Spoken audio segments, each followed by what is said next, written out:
Running your own business is awesome. It's the dream, as they say. But it's very stressful as well. Customers, they'll see the front end, the products, the signs, the slogans, the happy owner. But it's the back end of the business that really drives the ship. The inventory management, the sales conversions, order processing and shipping. The business behind the business is the key to business. And for millions of businesses around the world, that business behind the business is Shopify. Nobody does selling better than Shopify. They're home of the #1 checkout on the planet, which is why so many businesses work with them. And Shopify brings the heat with their secret weapon, Shop Pay, which boosts sales conversions by up to 50%. And that means way fewer carts are being abandoned to checkout and way more sales are going. If you want to grow your business, you better be ready to sell anywhere and everywhere your customers are. Scrolling social media, on your website, in your store, and everywhere in between. It's no secret. Businesses that want to grow with Shopify. Upgrade your business and get the same checkout Heinz and Mattel use. Sign up for your $1 per month trial period at shopify.com/RTG, all lowercase. Go to shopify.com/RTG to upgrade your selling today. Shopify.com/RTG.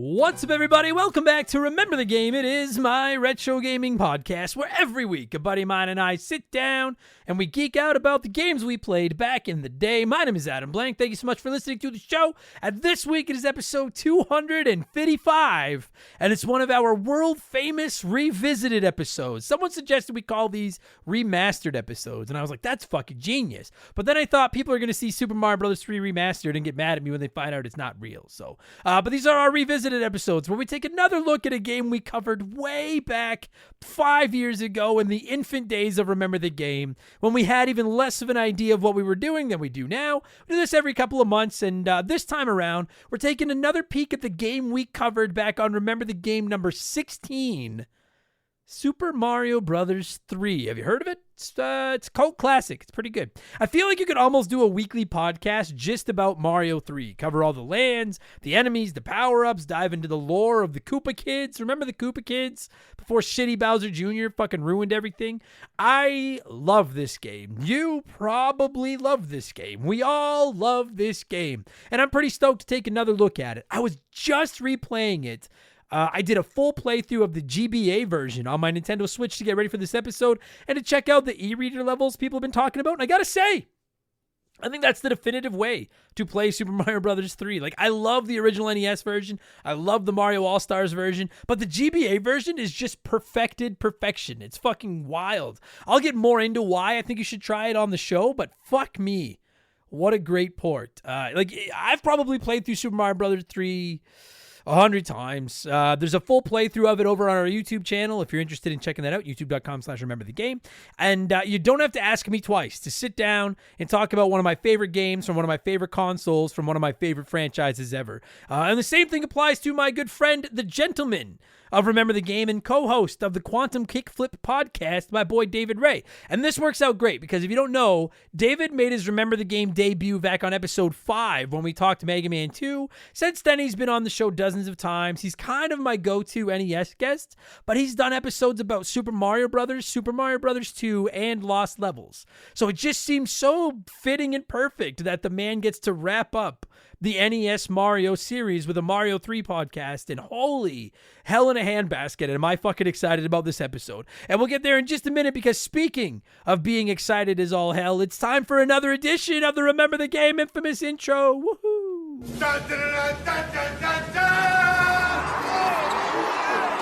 And I know not all of you are as excited as I am. But listen, all right, if you're new to the podcast, welcome. Consider this your warning. Our intros are long, but they are fun. They're arguably more fun than Pipeland, which or Plantland, whatever the fuck. It's number 7. It is the worst land in Mario 3. But seriously, if you just want to listen to Mario 3 talk, you want to skip the intro, go about 30 minutes up the road and you'll be good. But listen to we talk video games and shit. It's good times. I do have to do my plugs, but I only do them once, then they're done. I got to do it. It's how I keep the bills on. It's how I get my gold coins, as it were. We have merchandise, hoodies, t-shirts, coffee mugs, posters, all kinds of stuff, rocking badass art drawn by my man Joe from 4545creative.com. You can find all of our merch at rememberthegamepodcast.com. If you're interested, it's a superb way to support the show. And of course, if you don't like clothes, I get it.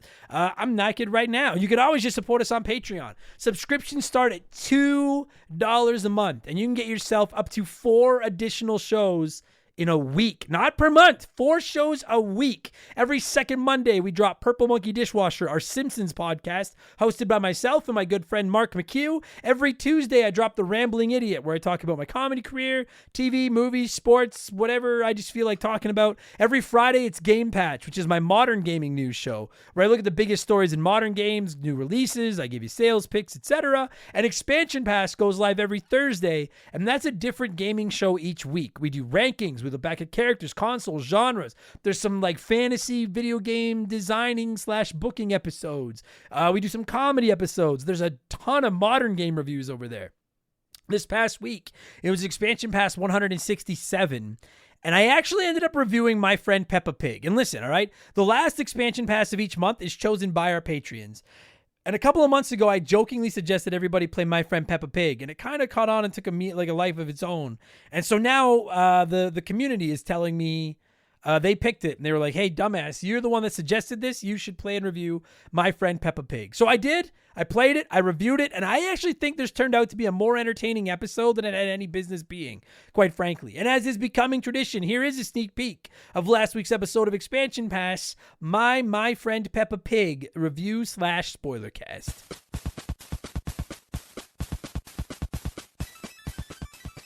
So we've solved that side quest. We've solved the mystery of the glasses. Then we go into the living room again, and we turn on the TV, and Mr. Potato is on. And I will say, I would be all about a Mr. Potato spinoff.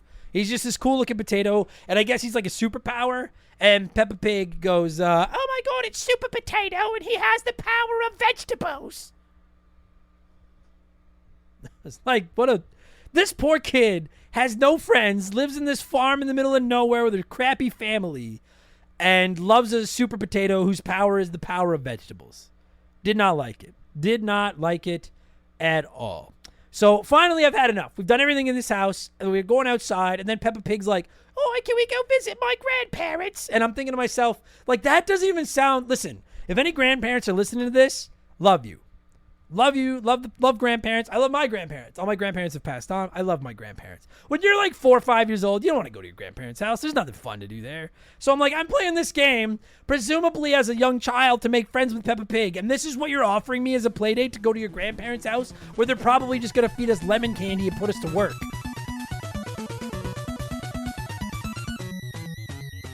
So that's now available in the archives. And this week, it's Expansion Pass 168. It's a big one. It's the Legend of Zelda Tears of the Kingdom review. And as with most of my modern game reviews, I am going to keep it spoiler-free. I'll probably tack a spoiler cast on at the end of it, but you can listen to the review portion without me ruining anything for you. I know so many of you have been playing it. I'm over 70 hours deep myself, and I'm really looking forward to this review, and I'm looking forward to breaking down what I consider to not only be one of the best games of 2023, but of the entire Nintendo Switch generation. And I'm trying to convince Shaylee, my fiancée, I'm allowed to say that now, trying to convince her to come on the show. She's playing it. She loves it, but I can't make any promises. She's pretty shy. I get it. So we'll see. But either way, reviewing Tears of the Kingdom on Expansion Pass next week. So again, subscriptions start at $2 a month. Oh, wait, no, this week, pardon me. I'm recording this a week ago. I'm recording this on June 27th. But by the time this episode goes live, it'll be one day until the Tears of the Kingdom review. There it is. All right. Again, subscriptions start at $2 a month to get new podcasts every week, instant access to hundreds of ad-free archive bonus podcasts, plus access to our 1,000+ member Discord, the chance to vote in our Patreon poll every month, the ability to submit comments to be read on our shows, you can DM with me, and even get a shout-out. You get to hear me mispronounce your name like I would normally do to a bunch of people, but I'm recording this about 3 hours after I recorded last week's F-Zero episode, and there haven't been any new subscriptions yet. So if you signed up in the last 7 days, you will get your shout-out next week, I promise. I'm recording early. What the fuck? What do you want? I'm trying. Anyways, thank you all so much for all your support. Patreon.com/rememberthegame. And don't forget, 5% of our Patreon income gets donated to charity at the end of every year as part of my 24-hour stream for the Stollery Children's Hospital. And we offer annual subscriptions at all of our tiers, which will save you your 12th month's fees. Cha-ching. And finally, you can find me on Twitch whenever I'm on there, twitch.tv/rememberthegame. It's good times. I never bug you for subs. Just come by and hang out. I'm going to start playing Metroid Prime on there this week. So come by and say hello. It should be fun. That's enough blowing myself. Let's blow some of you by blowing in some cartridges. It is our opening segment here on the show. I read a few comments and questions from our patrons, usually gaming related, but not always. And we call this segment Blowing in the Cartridge. He blows all right. He blows big time. That's it, honey. Get into the spirit. Let's blow. Our first blower this week is Baruch Hashem. I'm sure I fucking destroyed that name. But Hashem said, people always ask, what 3 games would you take for a desert island? Let me spice it up a bit. If you go to hell, what 3 games is Satan? I really did see the word Saturn. I swear that's not a dig at the Sega Saturnians. Dude, look at the words Satan and Saturn. They're not very far apart. I really did see Saturn. What 3 games is Satan going to force you to play? Mario's missing for sure. That's got to be one of them. I hate that game. I know a lot of people are thinking I'm going to say Echo the Dolphin, but I don't think so, because Echo, if I'm not trying to beat it, if I'm just swimming around like a dolphin and trying to forget the fact that I'm in hell, Echo the Dolphin's got some merit. So I'm not going to say Echo. And Mario's missing. You know what?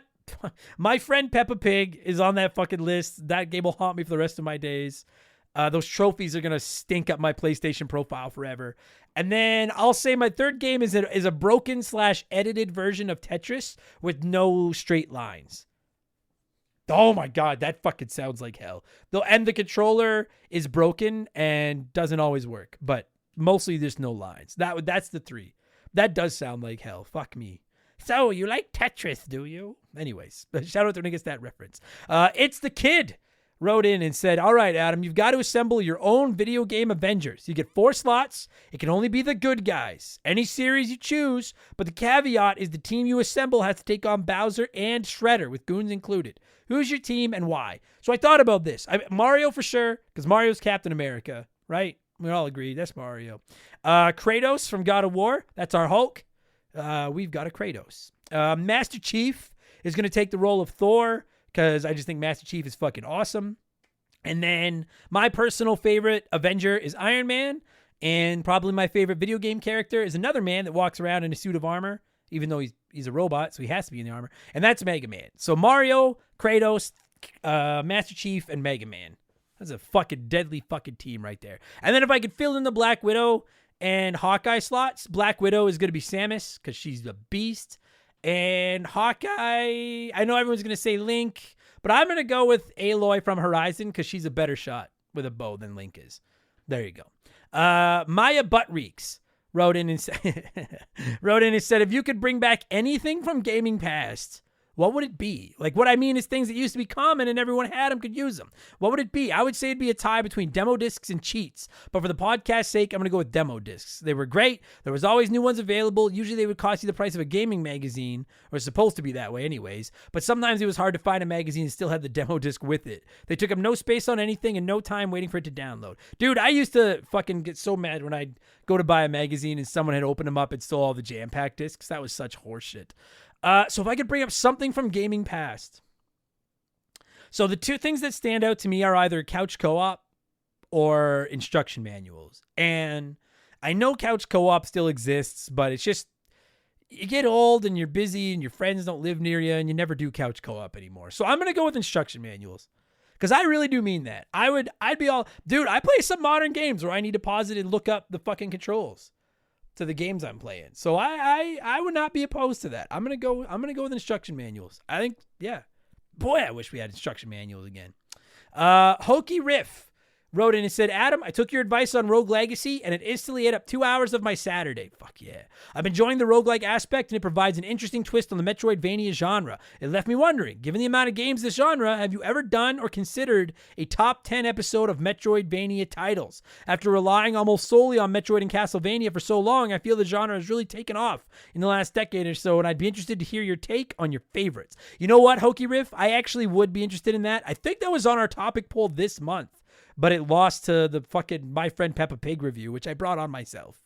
But yes, not only would I consider doing a top 10 Metroidvania episode, I would lay dollars to donuts that before Remember the Game is dead in the ground, we will have an expansion pass where I rank my top 10 Metroidvanias, because they are excellent. By the way, just a quick shout out, if you're looking for a couple, Hollow Knight is excellent, the Guacamelee games are excellent, and the Ori games are excellent. For any of you that are interested, check those out. Triple wrote in and said, what up, Blank? I know you've never been a graphics guy, but what's a game that's coming out that is pushing the graphical limits of consoles? Personally, when I see the new Forza, it looks like real-life captures. Bonus points if you can recall a time when a retro game blew your mind graphically. Thank you, as always. You know what? Actually, I have to agree with you, Triple. As far as modern games go, I couldn't give less of a flying shit about Forza if you paid me, but I think those are the best-looking video games ever made. And you can all yell at me if you want. I don't care. Those games are stunning. Fucking stunning. So I agree. I think those are some of the best graphics ever. I remember thinking Gears of War on the original Xbox 360 was pretty mind-blowing when I played it back in the day. So that one's definitely on my list. Donkey Kong Country on the Super Nintendo, which I still think looks good. I know some people think it looks like shit now. I think you look like shit. No, that's a little harsh. But I thought Donkey Kong Country was mind-blowing to me. And you know what? Maybe this is not an interest or a hot take, but I actually thought Metal Gear Solid on the PS1 was pretty. That was like one of the first PlayStation games I ever played after being a lifelong Nintendo kid. I was blown away by Metal Gear Solid. Blown, George. Blown, blah, blah, blah, blown. So I'll go with those. Those are my picks. I've always thought Sonic the Hedgehog on the Genesis, like the Sonic games, look really good too, but I'll go with those. Yankee Doodle Randy wrote in and said, Dear Aaron Banks, nice. My 20-year high school reunion is this summer. I wanted to know if you went to yours, and how do you feel about the whole thing? I'm not completely sure if I'll go to mine. There's a few faces I'd like to see, but I don't want to make awkward small talk with people I don't care about. I did not go. I don't know if we have a 20-year. I think we did a 10-year reunion. I don't know if they did a 20-year one, but no. I did not get an invite. I didn't go. I don't care. And it's not that I was a loser with no friends. I had like 3 friends. Fuck you. I just don't give a shit. Anyone from high school that I'm still interested in talking to, I still talk to. And the rest, I could give half a fuck about going back and talking to people I didn't really like anyways. So no, I did not go. I have no interest in going. And you shouldn't go either. Yankee Doodle Randy, fuck them. Fuck them all. Fuck them all. I don't know. Go if you want, but I don't care about them. Lexi Carasquillo. I hope I said that right. I like that name. Carasquillo. Wrote in and said, I want to shout out Mark McHugh. Hands down, my favorite guest on the show. You guys have great chemistry, and it's always a pleasure to hear you guys talk about my favorite video games. Thank you, Adam. Well, I read that because it's just nice to pump the tires of one of my guests. And I do get messages from people being like, hey, I love it when you have this person on. I love it when you have this person on. I get a lot of comments about the episodes of my brother, which are nice. And I wanted to give it, I'll never be able to thank them all in one swoop because I'll forget names.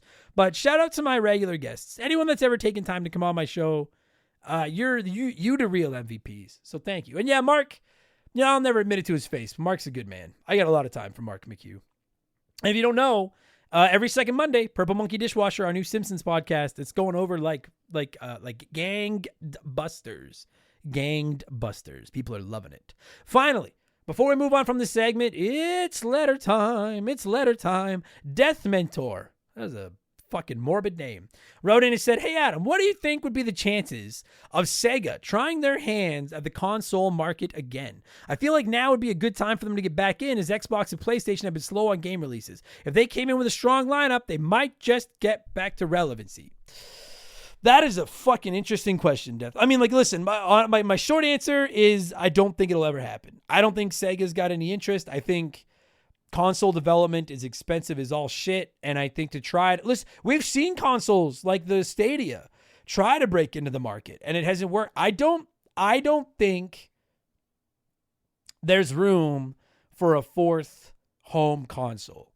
I think we've got Nintendo, and they've found their own little, like, if you look at the gaming world right now, right? Mobile phones, people can shit on mobile games all they want. I shit on them sometimes. Mobile games are very relevant, and mobile games are a fucking massive industry. And if you don't think they're at least a semi-competitor to console games, you're crazy. Of course, does diehard console gamers or PC gamers or whatever, mobile games are like the thing you play while you're pooping. But there are people out there that's all they play. So mobile games are out there. Plus, obviously, those fucking PC Master Race nerds aren't going away quietly. They're spilling their ear medicine and yelling at us, but they're hanging around. So PC Master Racers aren't going anywhere. Plus, you got Xbox and PlayStation fighting it out over all of the big dogs right now, like Activision Blizzard and shit. And Nintendo is back bigger than ever and found a way to make their own niche corner of the market. I don't think Nintendo could survive right now if they weren't the hybrid console that they are with the portability. I think if they had made a home, say that they just made like a PS4, Xbox One, but a Nintendo, you know, whatever the fuck, Nintendo doesn't Switch or whatever the fuck they'd called their home console, I think they would have been in trouble. I think the hybrid system is what saved them. And I don't see an opening for Sega anywhere. It's like the PC race, the PC market is full. The mobile game is full. The hybrid systems are full. We got two giant home consoles and the Xbox and PlayStation battling it out. Plus they're going at it for cloud gaming and shit now. Listen, I'd be all about it, but I'd love it, but I just don't think there's a way. And I don't think Sega could absorb the losses of another failed console launch. I think they're happy. They're making their arcade games or whatever the fuck it is they do. They make all kinds of games for consoles. They could sell on everything. They don't have to deal, because like the general consensus is there's no money in hardware. The money is in the games and the subscriptions and the DLCs and stuff. So it's like they're going to take on an absolutely insane amount of risk to release a new console that at best is going to break even and then hopefully sell their games on it. And I just think, if Google, you know, and I'm not saying the Google Stadia was a great idea. I do think it was before its time. But like Google's got more money than anybody, and Google couldn't make a new system work. I don't think Sega could.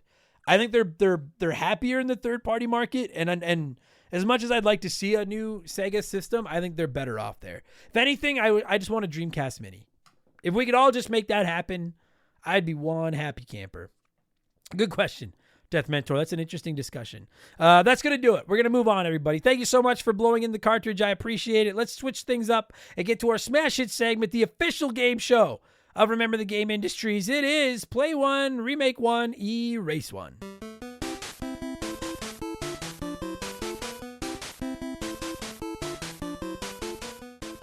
And a huge thank you to Classic Concentration from the NES for unknowingly providing us with the theme music for the show. The rules are simple. Every week I give our Patreons 3 retro video games. They can play one as it was released, remake one as a modern game, and the third is erased from time forever. And as always, there's no wrong answer, but there is a right one. We'll get to that in just a minute. This week we're talking Super Mario Bros. 3, so I went with 3 of my other absolute favorite NES games of all time: Super C, The Legend of Zelda, and Mega Man 3. This one's tough. 45%. Maybe it's not tough. Said they play Mega Man 3, remake Zelda, and erase Super C. And I want to get livid at all of you for erasing Super C, but I genuinely love all 3 of these, so erasing any of them is going to suck. So fair enough. Let me see what a few of you had to say here, then I'll tell you what the right answer was. Kit Stoker wrote in and said, I would play Mega Man 3 because the 8-bit Mega Man games have a certain charm to them that I love. I would remake Zelda, maybe like how Link's Awakening got a facelift on the Switch. I think it would look awesome. I'm going to erase Super C because I'm not a huge Contra fan, so it was the obvious choice for me. Choking on my own rage here. I want to yell at you for not being a huge Contra fan, but your avatar picture is of Casey Jones, so you're not without taste. You just don't have all of it, so fair enough. Chronolingua said, what fresh hell is this, blank? God damn it. Play Mega Man 3. It's the first Mega Man I ever played and beat, and is still my favorite out of all the 8-bit games. Remake Super C. Keep all the mechanics and controls, just reading everything and optimizing the fuck out of it. It's easy. Zelda, as much as it pains my RPG soul, can be erased. This game has been remade many times anyway. Zelda 2, Link to the Past, Ocarina of Time, Breath of the Wild, all remakes. No more Zelda 1. And here's the hot... People always ask me this when they play one, remake one, erase one for the first time. If we erase a game, do we erase everything that comes after it? And we have no concrete answer. You want to gamble? You want to roll the dice? Play with fire? Erase Zelda and find out what happens to the rest of them. We won't know. So fair enough, Cornelingua. I like your logic. Saskatoonian said play Super C because the controls are literally perfect. You don't need anything more or better from this game. I agree. Remake Zelda because it could use an update to make it more playable in our decade, and erase Mega Man 3 because we've got a dozen others. I hate that you're right, but you're right. There's a lot of Mega Man. We could live without it. And I love the original Zelda, but it could use a facelift in 2023. I agree.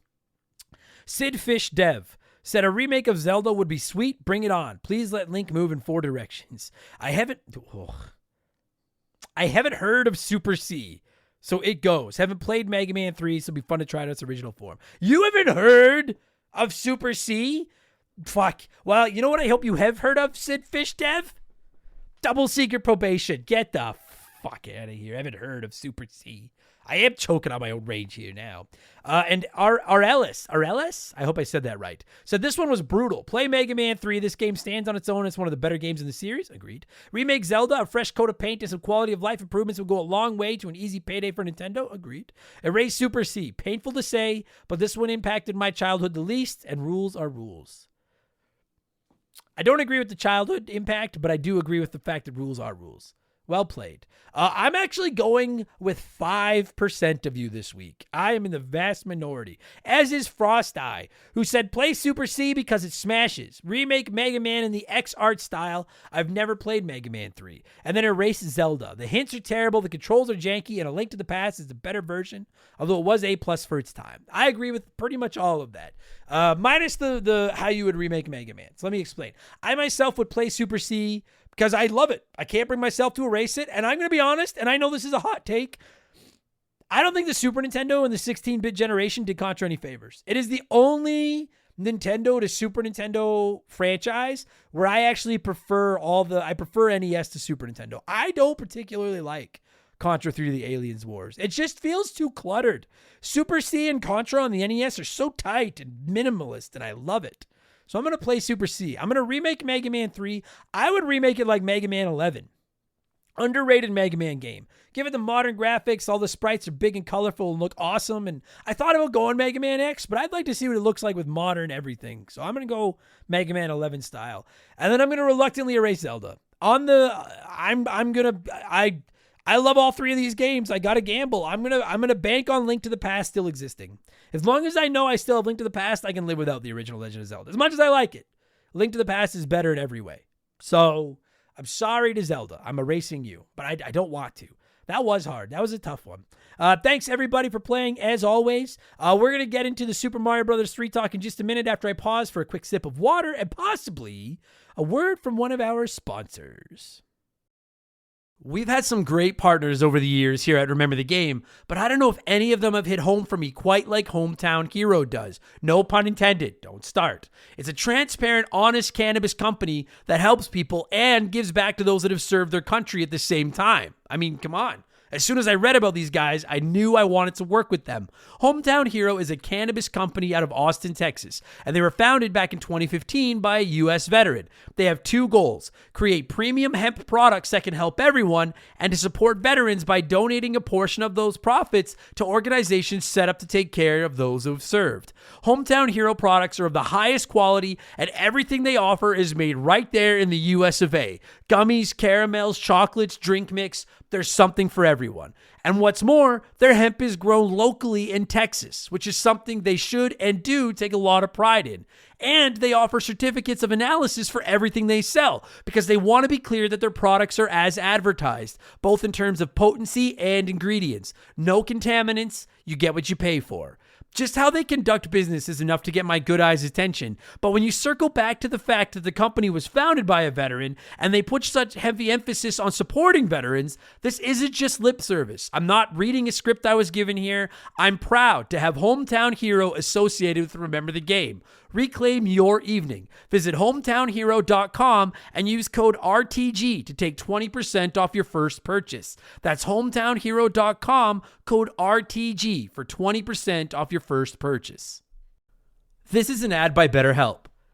A band once said, "Work sucks, I know. And I think most people agree with them. Workplace stress is now one of the top causes of declining mental health, with 61% of the global workforce experiencing higher than normal levels of stress from their jobs. And while walking away from your job might not be an option, taking a little time every day to focus on yourself and your mental health can make a huge difference. I know in the summer I try to get outside every day, get a little bit of sun, and just enjoy the outdoors. It really helps. At least until my allergies attack, and then it's ugly. It's important to take steps to combat work stress, and therapy can be a huge one. It's not just for overcoming trauma. Therapy can help you define work goals, set some work boundaries, develop coping skills. It's like a cheat code for life. And if you're thinking, man, I'm too busy for therapy, well, look into BetterHelp. They make therapy as convenient as possible. You can meet with one of their over 30,000 therapists online and on your schedule, just like over 5 million people around the world already have done. As the largest online therapy provider in the world, BetterHelp can provide access to mental health professionals with a diverse variety of expertise. Unwind from work with BetterHelp. Our listeners get 10% off their first month at betterhelp.com/rememberthegame. That's BetterHelp, HELP.com/rememberthegame. Okay, normally this is where I tell you what I've been playing over the last week, but I have no idea what I've been playing over the last week because it's a week ago when I'm recording this. I'm going to guess that I've been playing Metroid Prime, Final Fantasy 16, and AEW Fight Forever. I'm going to guess that's, and Space Harrier for the Genesis, because those are the next couple episodes of the show, and I'm stoked to play AEW and Final Fantasy 16. But as of Tuesday, June 27th, when I'm recording this, I'm still playing Tears of the Kingdom. So I don't fucking know. All right? Let's talk Mario 3. That's why you kids are here. As always, I like to let you nerds sound off about the game we're covering before my guest and I hog the mic. We had a ton of comments this week, all singing the praises of Mario 3. So let's rip through a few of them, and then I'll hog the microphone here. Chard's in Charge said, Mario, Mario, Mario, Mario. You know the commercial. I do. That was the most hype I'd ever experienced at that point in my young life. When I finally got it and learned you could fly, forget about it, blank, man. I was hooked for life. I do remember that fucking commercial where all the people like drew Mario's head like on the globe, and they were like, Mario, Mario. I fucking do remember that. You kids that weren't alive for the launch of Mario 3 don't know what you missed out on. It was insane. Princess Peachy Keen said, my favorite Mario game. I play it at least twice a year, and it's the first retro Mario game I beat. I remember my dad teaching me all the tricks, like finding the hidden blocks, and it was so much fun learning it with him. I still have all of those spots memorized. Yeah, up until World 5, which is the Skyland, definitely World 6, which is Iceland. I know Worlds 1 through 4 like the back of my hand. And then I would always get stuck on Skyland as a kid. So now I can beat it. But I agree, those first 4 worlds, like I could almost draw them. I fucking know them so well. It's comfort food. I fucking love it. Captain N said, I remember seeing The Wizard as a kid, and when I first saw Mario Brothers 3, little me went absolutely nuts. 30 some odd years later, and this game still gives me that same feeling every time I start it up. The Wizard is such a monstrosity of a movie, but it is about the greatest commercial of all time. I agree. And if you're curious, there's a review of The Wizard in the Remember the Game archives, if you're interested. California. Jetstopia said, I vividly remember 2 things about this. Talking to my cousin and saying I was level 5 and couldn't get past it, thinking I was pretty good because my cousin was stuck on World 4, not realizing at the time that I was only on World 1-5 and I couldn't do the first air level. And the second was figuring out how to get infinite lives on World level 2 or 3 by continuously bouncing on Goombas from the pipes. I never knew that. But I've always found you have so many lives in this game. I've never really thirsted for more lives in Mario Brothers 3. But I do love the idea that you're thinking you're further than your friend and then realizing you're only on the 5th level and they're on the 4th world. That's good shit. And Equal said, I didn't realize I had the GBA port of this game until I listened to one of your episodes of the show. When I was younger, I thought it was just a random Mario game, not realizing how beloved it was to older gamers. I was only 8, for God's sakes. Great memories, but I never beat it because I'm terrible at platformers, minus my grind to beat Celeste. Equal, I from the bottom of my heart, if you can beat Celeste, you could beat Mario 3. If you can dodge a wrench, you could dodge a ball. If you could beat Celeste, you could beat Mario 3. Get back in there. Get back to training. You could do it, I promise. And it's time to talk Mario Brothers 3. I'm so fucking excited for this episode. God, I love this game. As does my buddy David Ray. I'm going to cue up some iconic Mario 3 music. And when it stops, David and I are going to take another look back at Super Mario Bros. 3, which originally released on the NES in North America on August 23rd, That is not correct. 1991. That is the Super Nintendo date. God damn it! I forgot to look it up. You know what? Just hold on. I'll give you my recipe for grilled cheese while I look up the release date of Mario Brothers 3. So what I do is I take the bread and then I butter one side. Then I put the one piece of bread in the pan, butter side down. And then I like just a good old slice of cheese slice, like American cheese. A couple of those in the middle. I know people think it's kind of gross. You prefer the hard, good cheese. We called it hard cheese when I was a kid. But when it comes to a delicious grilled cheese, give me the ooey, slimy, gooey, delicious, tangy, orange cheese slice chemicals. Melted cheese. Then you put the second slice of bread on top, butter side up, and you cook it till it's brown. Then you flip it, cook it till it's brown, take it out, cut it diagonally, never in the fours, never across the middle. And if you cut off your crusts, you're a monster. And then a little bit of ketchup on the side for dipping. And this game originally released in North America on February 12th, 1990. Enjoy the podcast, everybody. Let's go.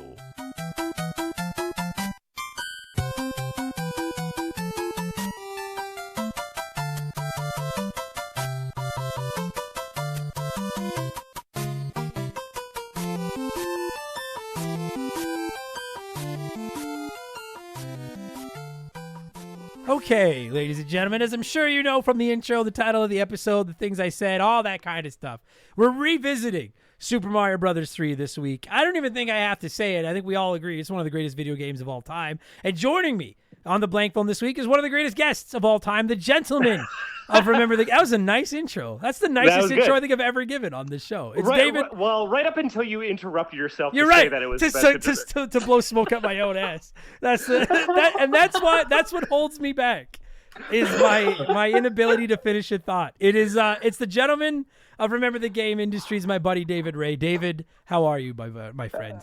I'm doing really, really well. I'm so excited to essentially finish up all of the Mario games and reviewing that for the NES. Yeah. Because I think that's all of them, isn't it? It sure is. Yeah, I was saying that in the intro. Because we did Dr. Mario too, right? Oh, that one I didn't mention, but you're right. So you have literally done, and you even did Duck Hunt to finish off the other half of. So you've done Super Mario, Lost Levels, Mario 2, Dr. Mario, Duck Hunt, and now you're just finishing off this chapter of your life with Super Mario Brothers 3. That's insane. Yeah. Wow. Well, and I mean, what a great game to wrap that up with like the game that probably wrapped up the NES. It is the culmination of like that system. Right? Yeah. I'd argue we saved the best for last as far as the Mario game goes. And you know what, dude? I'm positive I've said this on the show before. But most systems, when you talk about like what's the best game on the Super Nintendo, what's the best game on the Genesis, what's the best, there's usually a few answers and then you can debate it, right? And like I really genuinely feel like with the NES, most people it's Mario Brothers 3, right? Like it just is. It's just there's a lot of other fun ones that that might be your personal favorite, but the overall one, like I feel most people are going to say Super Mario 3. I think it has to be. And it's not just, listen, I'm biased. Everybody knows this. I'm a Nintendo guy. I love Nintendo. I love Mario, but like, I think it is objectively the best. I don't know about you. I'll ask you this. What's your favorite Mario game? I'm putting you on the spot. Like of the platformers, not counting the carts and stuff. I know I'm putting you on. Oh boy, because there's only two answers, right? Like there's two answers. It's either Super Mario World or this, and it's hard. I think Super Mario 3's got to be it for me. Not only because it's like it kind of was. It feels like it's the most complete game before they started adding a whole bunch of extra stuff. Because in Super Mario World, they started adding like all the secret like worlds and all these other kind of things that kind of like really expanded the scope of the game. But this is like the best kind of singular experience with Mario, if that makes sense. Yeah, totally. I've said before, like to me, my top three are Mario Brothers 3, Mario Odyssey, and Super Mario World. And my mood and the order of them kind of depends, but like Those are to me are the top three. And to me, that's just one more reason why Mario 3 is arguably is in my opinion the best game on the NES. Is I'm like, it's not only the best game on the NES, but I'm like, you can make an argument that it's the best Mario game ever. And Mario's one of the biggest, like it is one of the greatest video games of all time. Forget just the NES. You take every console ever and make a list of like the 25 greatest video games of all time. Mario 3 is going to be on that list. Like it is just so good. Especially if you're talking about platformers and everything like that. Like if you compare it to Super Mario 1, where like that's the basics there, kind of like it was such a strong contender and kind of opened up like this new kind of gameplay style and all that kind of thing. Yeah. But it was still like there was still a lot of room to add in there. And, you know, they kind of after Super Mario 3 and Super Mario World, like they kind of did it. There's there's anything you're doing now is like, oh, you're finding your new novelty or gimmick to do with the side scroller or whatever. But it's Super Mario 3 is probably the first, like from start to end, the best kind of platformer. And it's not just like how good it is. Like I've talked about this on the show in the last couple of weeks leading up to this. If you and I'm speaking to our younger, and when I say younger listeners, I mean, I don't know, born in like 1995 or later, like that young. If you weren't old enough in 1990 to like really just remember what the launch of this game was like, dude, like when I think of the greatest launches of all time, I think of like Halo 2 was epic, like the way that game came out. And some of those big launches where it's just advertising everywhere you turn. I don't know if it's ever been done as big as it was with Mario 3. Be it like the Wizard movie, be it those stupid... Remember the commercial where all the people made Mario's face and they're chanting Mario, Mario? Yeah, yeah. And there were like Happy Meal toys. And this was just... Dude, it was peak Mario. It was peak Mario everywhere. It was insane. And then, dude, like if a game got hyped up like this today, it would be borderline impossible to live up to expectations. Borderline impossible. But they exceeded the expectations back then. It was just insane. Yeah, in order to do that. It's like those games that when you see Starfield being talked about and they're like showing, you know that thing's going to launch with a ton of bugs. Totally. It's not going to be every game that you've been excited for in the last few years. Dude, it might be Cyberpunk. so amped up. Yeah, I don't know if there has been a game as hyped as Cyberpunk 2077 in the last like 15 years, and it's good now, but it was an abomination at launch. And that's really an indictment of like the game industry at this point. Yeah. But like Super Mario 3 did not have that issue because they could not just take it back and, you know, add patches and everything like that. It was good out of the box. There's no like weird spot that's like, oh, this is unplayable. This makes the whole thing miserable, or this feels cheap. Like it's clean. It's perfectly made in terms of glitches and all that kind of stuff. Totally. Like the entire NES's lifespan felt like Nintendo kind of rewriting the script for home gaming and console gaming, you know? And it obviously began with Super Mario Bros. Duck Hunt. And then I know there were games after Super Mario Brothers 3, but I truly feel like if Super Mario Brothers was like Nintendo working on the formula of what this industry could be, Mario Brothers 3 was them like, hey, we figured out the formula. Like this is the perfection of it. You know what I mean? We'll get into the game. I promise. We're just sitting here blowing smoke right up Mario's ass, but this game is just, my God, what a game. Like okay, so I'll ask you this, dude. Let's do the negatives first. Yeah. Do you have a negative? I think like 1.5, kind of. And there's stretches. It's hard to come up with negatives for this game. Like, not really. Like any annoyances I had with that game, as a kid or whatever, was a question of skill level. Sure. Like just not being able to handle, because that game kind of scales nicely. Like as It you does. go along, it gets harder and harder, and you're like, there's new things that they throw at you, but it doesn't feel like it's unfair. Yeah. I don't know, man. Like I don't know. There's not a lot. know. Okay, so I have a couple just so that I can, both sides of the. I'll be honest with you. I don't like Pipeland, Land 7. I don't like it. I play it. I can beat it. I just don't like it. I don't like anything about it. I just hate that whole land. I don't like it at all. So with all the puzzles, with all the mazes, and stuff like that. I just find it annoying. I hate that stupid land. It drives me crazy. So that's one. It drives me and we're just talking for the NES version, because I would like to quickly weigh in on the other versions. On the NES version, at least, you can't skip Toad's blurb every time you go to the Toad house before you can get an item. Minor nuisance, but that gets old. Like, you're like, I know, dude. I've read it 40 times. We got it. Yeah, we understand. Let me go save the world now, please.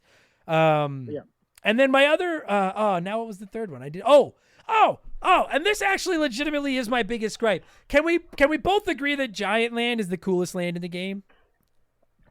Giant Land is amongst one of the most interesting in there, because the things changing size, which doesn't make sense to me. Like, how did they know that the big one is the same as the little one when you go through the door?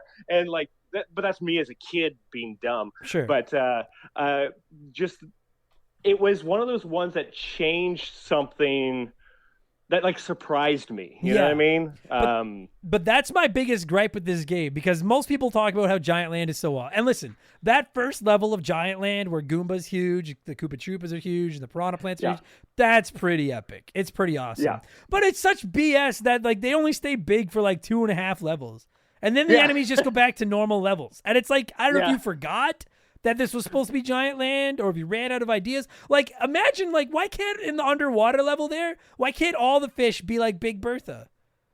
They don't have to try to eat you, but just make them big. Make the bloopers big. That is I'm not even kidding. That is my major gripe with Mario Brothers 3, is that I feel like it's a bit of a tease, Giant Land. They tell you it's going to be awesome, that there was a missed opportunity. Yeah, they could have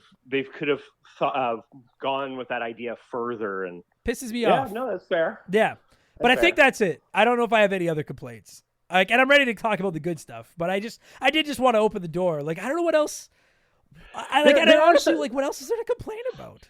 I don't know. Yeah, there are certain ideas that I wish that they would have done a few more times. Like, I'm thinking of like that one item where it was the green boot that the Goombas had, and you can knock the Goomba out of it, and then you can use it to traverse. And they use it like, I don't know, 2 or 3 times in the game. Yeah. But it felt like you made this whole thing, this whole new like mechanic or whatever, and you only used it a couple of times. I'm like, oh, that's kind of an underwhelming amount of that. Not that it had to have it every level or anything, but it felt like, oh, that could have been used more. The other one being using the white block that you can like crouch down behind, and it allows you to go into the background of the level. Yeah, which they only do that like maybe 2 or 3 times effectively in the game. You know? Yeah. Where it's just okay, you came up with this cool mechanic, but you didn't use it very often. Totally. That boot, dude, that boot in particular, like everybody loves that boot. And it's like, we get not half a dozen, but like toward the end of the game, you're getting the occasional Tanooki suit. You're getting the elusive Hammer Brothers suit, right? Yeah. Why couldn't they have given us a boot? Like, it's such a cool item. Why couldn't we get one once in a while?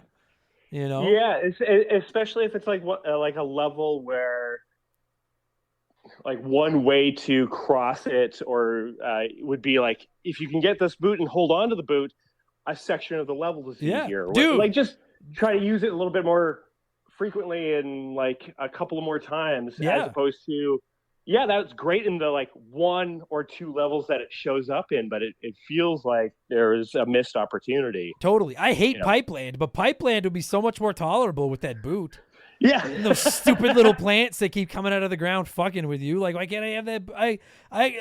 That boot to me is like, if they did an Unsolved Mysteries for video games, the story of that boot would make a great episode. Because it's like, that clearly wasn't easy to develop. That took time. And then it just, like, did you delete the code? And you couldn't put it into another level? Why is the boot not around more? Bugs me, because it's such an awesome item. I agree with you. Here's a hot take. I would replace the Hammer Brothers suit with the boot. Just putting more, like, making the boot like an item that you can put on. Everybody talks about how awesome the Hammer Brothers suit is, but who's ever gotten more than, like, a third of a level without losing that stupid suit? I don't know about you, but I can't do anything with that it's suit. really tricky to use. Yes. And, like, especially with items, you're using it for different situations, right? So the P-Wing is like, oh, man, I just can't beat this. I need to fly all the way through this level. Or, like, why you would choose a Fire Flower over, say, the Leaf or whatever. It's like, there's a lot of enemies in this. This will be a lot easier to, like, shoot at them versus flying. Well, wouldn't there be some times where it's like, man, there's like a lot of piranha plants or a lot of like jumps with plants at the bottom of. Oh man, it'd be nice if I could have the boot. Yeah, to choose. The Hammer Brothers suit, like, I think it's as cool as the rest of you, because I know I'm going to get messages about it because people love the Hammer Brothers. I get it. It is cool, but it's just so hard to use. It's so hard to aim those hammers. I always lose it as soon as I use it, so that I never end up using them because I don't want to just lose them. I don't know if I beat a level with the hammer. I've never beaten a level with that. No, and there's so many other items in the game that are so dope. And you mentioned it. And like, I'd like to talk about the power-ups, because prior to this, we had the mushroom, we had the flower, we had the star.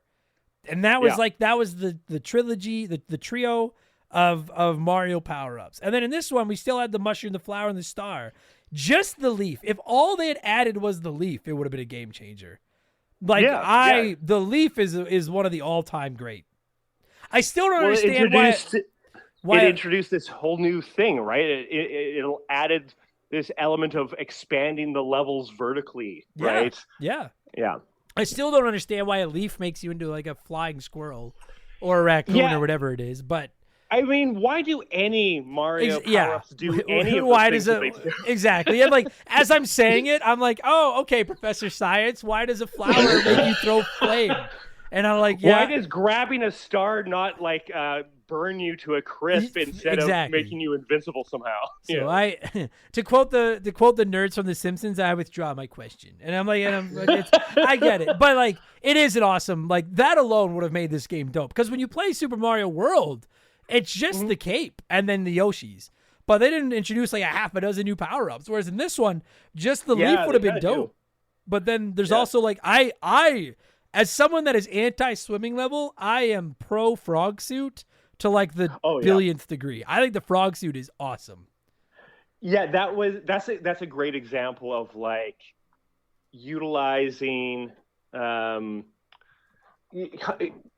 taking one of the classic challenges of any side scroller and like, here is an item or a mechanic that specifically makes this part easier, makes this swimming easier. Like when you're going through that one level with all the like jellyfish or whatever. And just like the very fact that you can just like, okay, I'm not weirdly floating. I can kind of control myself a lot easier through this. It's Yeah, dude. Up, down, left, right. The boot would be amazing if that could be that item as well, like utilize that outside of the couple levels. Agreed. And use it as like I choose it as an item going into a level. Agreed. I'm very, and not only that, but like as a kid I always just thought he looked so cool in that frog suit. Like as an adult, I'll be honest with you, I look at it and I'm like, it looks a little weird. His head's kind of big, you know. Yeah. I'm like, the whole wheat side of me sees a man that bought like a frog onesie and he's wearing it. But the frosted side of me is like, did you pull a frog's body over your body? But like, I always just thought he looked awesome. Is this an Animorph situation? Yes. What is happening? Yes, exactly. But I love the frog suit. I'm also a massive fan of the Tanooki suit, even though it's basically just the leaf with the ability to turn into a statue that you're never going to do. I just think he looks awesome in the Tanooki suit. Like I didn't mind that. That's an interesting idea of taking this thing that's already an item and adding an extra thing to it, right? Yeah. 'Cause I guess that's really the Hammer Brothers suit as well, right? Where technically it's the Fire Flower again, but also you have like the extra ability, crouch down, and it makes you a little bit more immune to something. Yeah. I think. Yeah. Yeah. Yeah. And then what I also like is, like, in addition to all those power-ups, I love that, like, I'll be honest with you, I don't use the P-Wings anymore, and I'm not trying to be all like, look at me, because I suck at 90% of games. I'm pretty good at this game, so I don't use the P-Wing anymore. But I think the P-Wing definitely serves a purpose, because as a kid, bro, I don't know about you, David, I could not beat the fast-moving airship in World 8 to save my life without a P-Wing. Couldn't do it. Well, think about, like, how they were trying to make this a kid-friendly game, right? Yeah. Like, with the whole debacle of Super Mario 2 was too hard for American audiences, aka the one guy at Nintendo. Yeah, exactly. Yeah. The one American guy at Nintendo was like, I can't play this. Kids won't get this. Yeah. Just one dude, but like that... Bill from accounting could beat Lost Levels. Yeah. All right, everybody. I guess we can't release this game in America.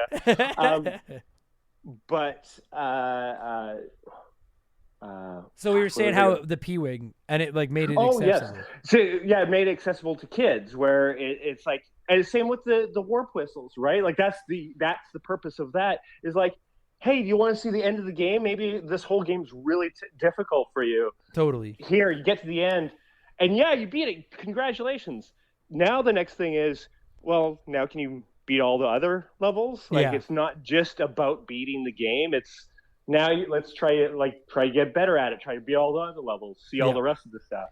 Yeah, both, right? And I love that in future Mario games. They actually didn't do this in Super Mario World, but a lot of future Mario games, when you die too many times, they've put in like the golden leaf or whatever to be like, all right, clearly we're going to assume that this is a child. Maybe it's just a very uncoordinated adult, but they're like, somebody isn't very good. We're going to throw you a bone. And I think the P-Wing was a brilliant, one of those... brilliant way to start that. I just thought it was a great idea. I think it's a great idea. Well, yeah, especially like it could also be like one of those adults that have never touched a controller, and they when they hit the jump button, their whole body moves. Yes. Was your mom or your dad ever like that? I was like that. Yeah, I was like that. Like they'll lean up every time you jump because it's gonna help. Apparently. Yes. Yeah. That's my favorite thing to watch, of somebody who just like cannot detach their hands from the rest of their body. Totally. It's great. On that note, least favorite thing to watch is people that play Mario and don't hold run. Yeah, why are you doing that? It drives me nuts. I'm not a proponent of I'm not a supporter of the death penalty, but fuck me. Just hold the run button. It makes the whole game easier. Hold the run button. It makes all your jumps easier. You can, if you need to stop quickly, then you can let it go. Yes. That's when you let go of it. Yeah. Hard mode is playing it without running. I can play it with my running. Damn it. You know what? I do have to make the other thing that has annoyed me watching Super Mario 3. And I'm only telling this story. Well, I think I've said it before, but now I can say it because I watched Mark McHugh play Super Mario 3. And it was like, on the Switch or whatever, so you have save states. Yeah. And he save stated all the time. And I was like angry. I'm like, you're an adult. How are you allowed to vote? What are you doing? This is how you prove that you were a millennial, is you played Super Mario 3 by finishing the levels and like playing it properly. Dude, save states. I don't know if it was you. It was disgusting. I think it was you. Somebody has mentioned that on this show. That Mark McHugh abused save states to play Mario 3. And to this day, he gets called out. People are like, Mark McHugh used save states to beat Mario 3. Fuck him. Like, people just get so... Mark, if you're listening to this, I'm sorry, man, but David's right. You shouldn't be allowed to vote. Lose with some honor. I'm not normally about taking away people's right to vote, but this is my exception. Yeah, no good. But yeah, no. So like, I love the P-Wing, and then like, I like stuff like the music block, the cloud, the hammers. So like, when you look at Mario 3, it's like, dude, I forgot about the music box. And the fact they can put the Hammer. I never use it, but it's cool that you could and put the Hammer Brothers to sleep. And it's like when you look at Mario 3 and you're like, these graphics are so much better than Mario 1. And then it's like, these worlds are so much bigger. There's a map. These levels are so much longer and bigger. Yeah. There's so many more power-ups. They introduced the Koopa Kids and it's like they literally took every fucking idea they had and piled it into one game. It's just insane how much it grew. It's wild. Like, I love that the Koopa Kids were all named after famous musicians and stuff like that. That's such a cool little side thing. And so they built it out from there, and like each Koopa Kid behaves different, acts different. Yeah. Has their own shtick going on, and it drives me fucking insane that they don't use the Koopa Kids, but it's always Bowser Jr. It makes me insane because the Koopa Kids look awesome. They've got their own personalities. They're colorful and bright. I don't, for the life of me, understand why I mean this. The only reason I could possibly think of why they got away from the Koopa Kids and went to Bowser Jr. were because it was like, well, we only have to animate Bowser Jr. once instead of coming up with 7 different fights for these. Maybe that's, I don't know. I don't see any of their logic because they were so awesome. Well, I would love it, especially if they use the Koopa Kids in such a way that, like, if you're in the world, that you see the Koopa Kids more instead of just at the end at the castle. Yeah, that would be a fun little side thing if you could see them a couple of times, give them a little bit more presence in the game, but not in Super Mario 3. But I'm talking about in future games. Sure. Like, there's a way to use the Koopa Kids interestingly, but yeah, that's a. Yeah, it's just always bothered me. I listened to the other episode. Your favorite was Lemmy, right? Oh, yeah. Yeah, Lemmy's awesome. Well, because he's got eyes like mine. Like, it hits home. We can relate to each other. So he's just a little goof. I love that kid. Who's your favorite?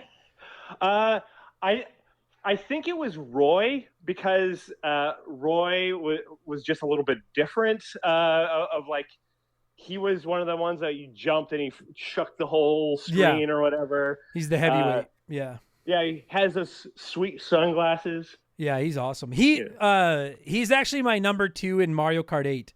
If I don't want to play as Bowser, I play as Roy because he's like a little bit lighter Bowser. Oh, gotcha. Yeah, he's a little beefcake. I like all of them. I don't think there's one I dislike. Like, they're all pretty awesome. I'm just looking at them now. Like, what a bunch of cool looking kids. Yeah. Fuck, it drives me crazy. And they're like, dude, in Mario Odyssey, when you have to fight against the Alice in Wonderland bunnies or whatever the fuck they are, don't even get me started. Where are the Koopa Kids? I don't get it. Pisses me off. You already had something in your back pocket. You could have used this for Yes. Yeah. Drives me nuts. Anyways.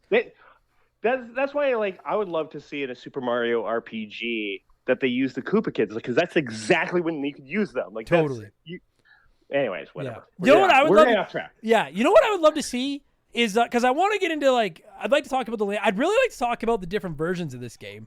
But have you by now seen the news that they're remaking Mario RPG with the sexy new graphics? Yes. Looks awesome. Like, I can't wait. I'm so excited. Yeah, I would love. That was one of my favorite Mario games. Oh yeah, only in the sense that it's a different style of game and it used these characters, and I'm like, I love turn-based RPGs, and it kind of incorporates these characters that I already kind of know. And dude, getting to team up with Bowser was the coolest thing in the world to me as a kid. Oh yeah, because I love Bowser. He's my favorite character, and getting to play with him, I was like, this is awesome. But I see those graphics and them remaking it, and I know some people dunk on the new Super Mario Brothers series, which I like personally. I'm super excited for Wonder, even though it looks like new Super Mario Bros. I like those games. I would love to see this game remade in that art style, from the ground up, all the Koopalings, just everything, just made in the new Super Mario Brothers style, nice and bright and colorful. I think that'd be so cool. And I'm wondering if they could update some of the levels. You know, throw that boot in a few more levels. Totally, just make it like a Mario Brothers 3 remake. I think that'd be awesome. But have you played? Oh, you know what? Okay, listen. Oh my gosh, we're already almost half an hour into this. Okay, you know what? Let's take the break now. The break will be done. Then we'll have some fun talk because I want to talk to you about some of the other versions. I want to get into the lands and more. So let's take a quick break now, And if I manage to sucker someone into sponsoring this, we'll let them talk for like 1 minute here. Okay. So David, I was going to ask you, dude, like, have you played any of the, so like, obviously there's the NES version that everybody knows. Have you played any, like, have you played the Mario All-Stars version? I'm sure. Have you? Yeah, because we covered Mario All-Stars. Yeah. Now I'll ask you, what do you prefer, Mario All-Stars or the NES Mario 3?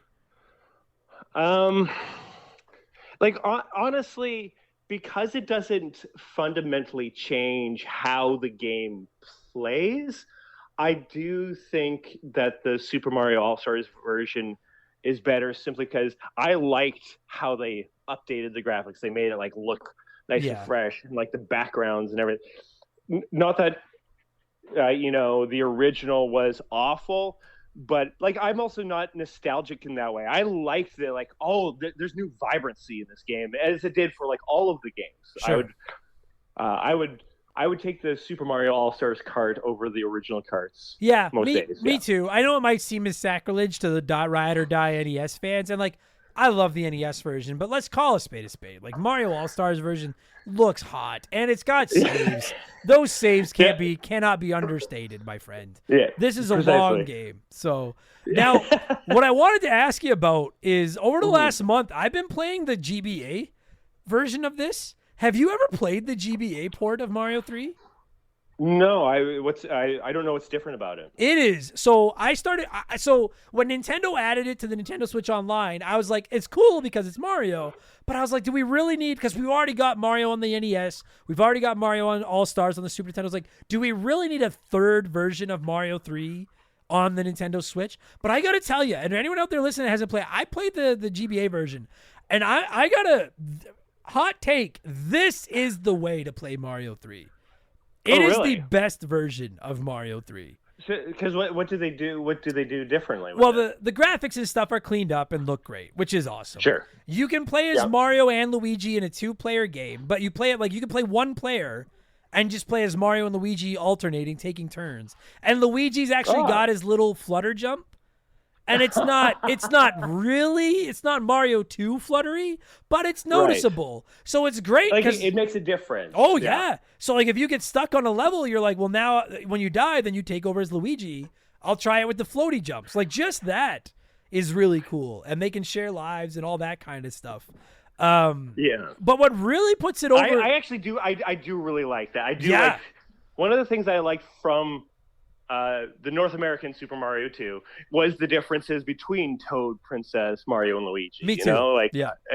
There is something fun about the slight difference in mechanics, so you can play according to your style, or address a weakness that you have in your gameplay style. 100%. And then maybe what makes the GBA version the best is. Now, I never played it back on the GBA, so for anyone that loved this version back then, like it's never going to get its own episode because I didn't experience like that back then. But I know the GBA had the e-reader thing, and I guess you could like buy the cards and scan them and get additional levels on it. And when you play it now on the Nintendo Switch, it just comes with all the additional levels. And dude, I started playing the additional levels, and like you get to play through a half a dozen levels from Super Mario Brothers 1 in the Super Mario Brothers 3 GBA art and everything, and it's awesome. And then there's just a shit ton. There's got to be 40 additional levels. Like new levels, and they're wild. Oh, buddy, and I was like, they don't need to know this, because if Nintendo knew this, knowing the way they sell their games, they would sell it. I would have paid $60 for this on my Switch for 40. You know how much I would pay for just extra 2D Mario levels? And before everyone writes in and says Mario Maker, no, you guys suck at making levels. I do too. I want to play Nintendo's levels. It is, I'm telling you, for anyone listening to this, if you have Nintendo Switch Online with the expansion pack and you got the GBA ones, try Mario 3. Go into the e-reader levels and just treat yourself to a bunch of new Mario 3 levels. They are awesome. That's sweet. Yeah. I really like that, yeah. Yeah, I forgot that they had like the e-reader thing, and And then, interesting. And then, it's not as much of a big deal now because you've got a Switch and you could take Mario 3 with you anywhere you want, but like... back in the GBA days, to have Mario 3 handheld, to be able to just take it anywhere, that would have been a big deal too, because it's such an awesome game. Oh, absolutely. But I loved it. I can't believe I'm saying this as someone that's been playing Mario 3 since like the 90s. This is my new preferred way to play Mario 3 is on the GBA. It's the best way. It's so good, dude. It's awesome. I forgot about that whole, like, I was never really a handheld system guy. So yeah, like that would be interesting. Yeah. That of course that would be. It's fire. It plays great. So yeah. But other than that, it's a port. Like, it's got all the levels are the same. Like, when I play Mario 3, I don't know about you, I can usually get to about World 5 without dying. Unless something goes wrong. And then Skyland to me is the spike. That's where it starts to get hard. Yeah, especially, like if you lose your leaf at some point. Yeah. And you're doing that level where with the flying beetles or whatever, and you're like, oh boy, this is a shit show. Like, but I mean, that's also where that level trains you. That's the one where you become like a man. Yeah, yeah. That's the one that puts the hair on your chin. Totally. Like levels 1, 2, like, so Grassland, Desertland, Waterland, and Giantland. All 4 are fun, and there's the occasional level. Listen, I'd be lying to you if I didn't say there's the odd time in Waterland where Big Bertha takes a bite out of my ass and knocks a life or two off my ticker. Or like the sun level in the desert. Yeah, the sun level. You know what messes me up in Giantland? The Hammer Brothers, those giant sumo brothers. When you have to just fight them on the map. If you don't have a star or something, they can wreck you. Those big bastards. Yeah. But I agree with you. It's like those 4 levels are fun. Then you get into Skyland, and I love the fact that like the first half of so you play a couple levels on the ground, then you go through a pipe, then you play more levels on the ground, then you go up that giant tower, and then when you're done the giant tower, you're up in the clouds for the second half of Skyland. Just that is inventive as all hell. Like, that is awesome. Yeah. But I agree with you. I feel like that land is the land where they're telling the kid, the gamer, they're like, if you're not good, this is where the train stops. Like, like it's because that tower is the yes, where you have to grow up now. Yeah, we're not going to hold your hand any further because you get up into that sky, dude. The Ice World, steps it up a notch. Yeah, the World 7 with all the pipes and the mazes and like the platforms that have a timer on it. All of that kind of thing. Yeah, a couple of the levels that to this day give me trouble. Oh Jesus! Whenever you're in Skyland and there's that stupid flying cannonball with the fire tail that spits fire at you, that's a son of a gun right there. That son of a bitch. He's ruined so many playthroughs for me. I hate that guy. And then Iceland, dude. I don't know about you, but like I said, I hate Pipeland. I actually find Iceland very difficult. Iceland is tricky because then it's attacking a core function of the game, which is running and jumping, right? Yeah. Like it's attacking that element of the game, and that's of course. And it just goes forever. And then there's that one level, dude. I don't know about you, but I'm positive it's in Iceland. Yeah, it is. There's a level where you go down a pipe, and then you're in like a repeating maze, and the way to get out is to end up with a leaf. Then you need to stomp on a Koopa Troopa, fly up the right hole in the ceiling because there's like a dozen holes. Get up there with the shell and then kick it down to it'll break those bricks to open up the pipe to get out without the shell opening while you're flying up because it'll cost you your leaf. And when I was a kid, that level was the bane of my existence. That is a hard level, man. That's only one that I like vaguely recollect, but I do see it in my brain. Yeah, that level ruined so many runs for me. That whole Iceland, that level just and like I find the castles in that one hard. It just goes forever. Sliding on the ice always makes me crazy. It is just that is a hard world. I actually don't find Pipeland as hard. I just find Pipeland very tedious. Yeah. Because there's a lot of like you have to go to this pipe and there's a lot of mazes. Find the right pipe. Yeah. Yeah. You know what I will say? That actually, this is one thing that I think is a step above Super Mario World. In Super Mario 3, I love the airship levels. I think that they are more engaging than any of the castle ones in Super Mario World. Even though there's like a lot of cool stuff in the castles, like the world-ending castles, I prefer the airships. I think that it's just like a markedly different kind of level. They're tough. It makes it feel, they make it feel special, and it makes it, Yeah, it really takes that platforming. Yeah. It centers the platforming Well, and of the game, right? they like. I kind of agree with like I love the castles, but I don't know what it is. Like when you're playing Mario World, those castles kind of just feel like the next level. You know what I mean? And it's Yes. like Yeah. you're right. When you play those airships, they feel epic. I don't know if it's the music, that animation of like running up and grabbing the anchor as it's taking off, and then you're up in the sky. And I don't know what it is. Maybe it's the fact that they're like the auto scrolling. I don't know what it is, but they just feel so epic. And then I love that when you die, if you die on an airship, you see the airship take off and you need to follow it. And if you skipped levels, you may be blocked off and they're going to make you work for it. When you were talking at first, I was like, I don't know. But the more I think about it, I kind of agree. The airships are more epic. They're just awesome. Yeah, they make it feel like a main event, right? Yeah. Like they make it like this is taking it up a notch compared to the rest of the levels. It has a different feel. It has its own vibe, especially I think the auto scrolling helps. The fact that you're often kind of blind, it's taking away some of your ability to push the level. Yeah. You know what I mean? It's forcing you to stay in a spot while things come flying at you, as opposed to if you're like one of those guys that could just kind of rip through a level.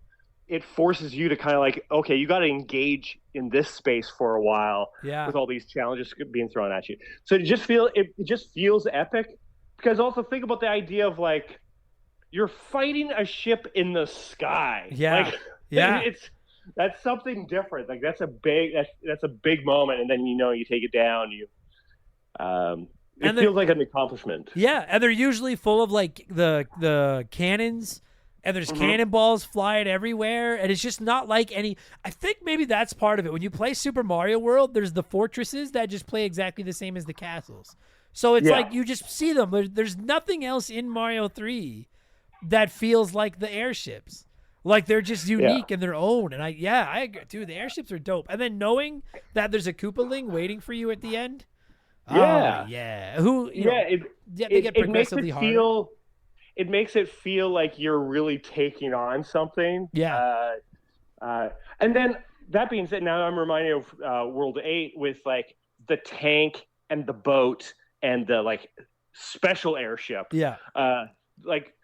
Where they just found like a new way of doing each of them, and like I love those as well. I was a big fan of like the airship levels and the I actually, speaking of World 8, I just like World 8 is, pardon me, World 8 is tough, but I love World 8. I love the music. I like how everything is dark. I like that you're playing like levels that feel like the standard levels from like Land 1 and Land 2, but they're all pitch black. There's one with that stupid sun. For my money, the hardest level in the game, where you need to bounce across a bunch of music blocks with that sun coming at you, and it just that's right. That level will wreck you. But I love, and then once you get so you get through the first assortment of tanks, then you have to get across those hand portals that pull you down. That'll get you randomly. Yeah, and which we were talking about while I was streaming it there a couple of weeks ago. I would love to know how many speed runs those three hands have ruined, because there doesn't seem to be any method to the madness. They just grab really you. Feel random. Yeah. So a speedrunner just has to like cross their eyes and be like, please don't grab me, please don't grab me, please don't grab me. And then once you get through those, then you get a regular map like all the other worlds with like, level 1, level 2, level 3, but it's all pitch black and there's just that little spotlight following you. Yeah, that's right. I love that, dude. Oh, it's so what a cool fuck. I love this fucking game. I love it. Oh, and then like even the last fight with Bowser, like the twist of it being like it takes all of your other Bowser fights or in terms of like with taking on the Koopa Kids, where you have to jump on their head 3 times, or the Boom Booms hit them on the head 3 times. So you can do those boss fights relatively quickly. Yeah. And in this, you can't. You can't. It forces you to engage with the major bad guy, at least for a little while. Yeah. As you're trying to like coax him into digging a pit for himself, which is also challenging for you because you have to time your jump out of there. Like, Yeah. it's just such a smart final battle, which is easy to understand, but also like it's tricky. Like they know how to scale that game. Yeah. I really feel like they like because I like I love the Bowser animation in this game. Like I just think he looks cool, like his sprite and everything. And I like that fight. And I feel like this was the one that kind of set the tone for like every Bowser fight's gonna be interesting. Because like in this one, you're right. He's trying to do his big butt slam move. And you need to get out of the way and let him smash through the ground until he breaks a hole through and dies on his own. But then it's like in Super Mario World, he's up there in his clown car, and you need to stomp on the Mecha Koopas and throw them up and hit him in the head. And then in Mario 64, you need to grab him by the tail and spin around and throw him into bombs and stuff like that. Like they're always reinventing the way you have to fight him instead of just jump on him 3 times or whatever it is, you know? And I like that. I love Bowser fights. I hate boss fights, but I almost always love a big Bowser fight. And maybe that's just because I love Bowser. I don't know.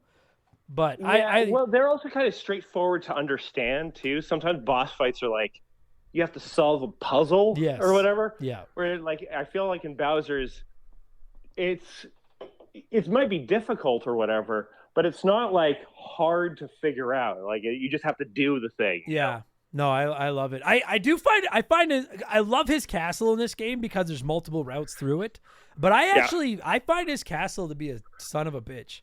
His castle has killed me many times. There's like a giant like part, laser statues, and and then there's a giant part where you need to jump on the donut blocks that fall and climb all the way up, like and you're going across a giant room of lava. I've died there so many times.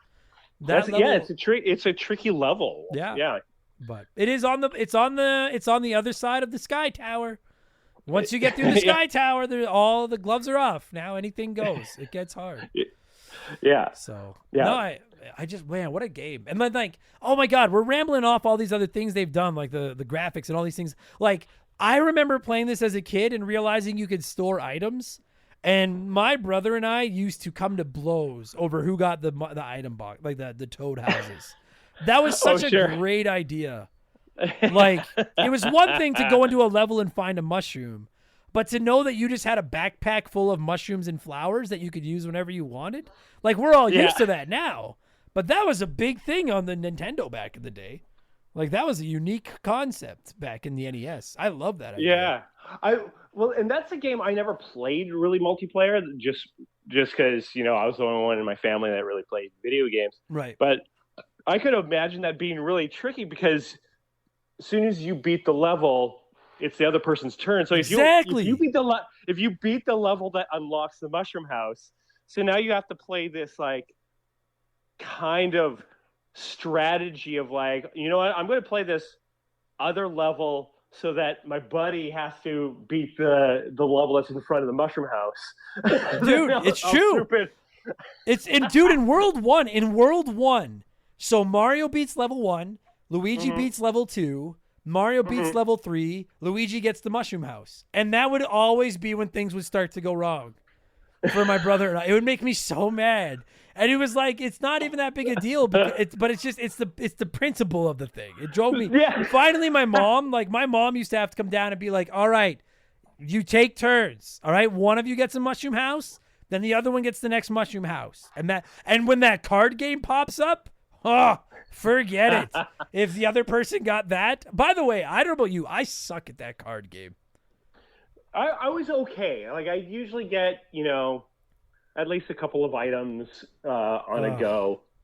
But I think I'm just dumb. I'm terrible at that. Like I'm like, all right, that 20 coins was right here. I know for a fact it's right here. Then I flip the other 20 coins and I go to the one beside it every time. It never fucking fails, man.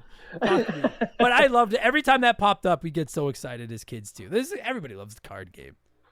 This actually reminds me of a thought I had because I listened to your first Super Mario 3 level or a Super Mario 3 episode. Yeah. It was like episode 16 or something like that. It was like almost 5 years ago. Have you only done the one episode on it? Yeah. Holy cow, that's crazy. Yeah. So I was listening to that and I was like thinking about this game leading into this, and I realized like one of the things that led to Super Mario 3, in my opinion, is like the whole thing with Super Mario 2. I think that there was something.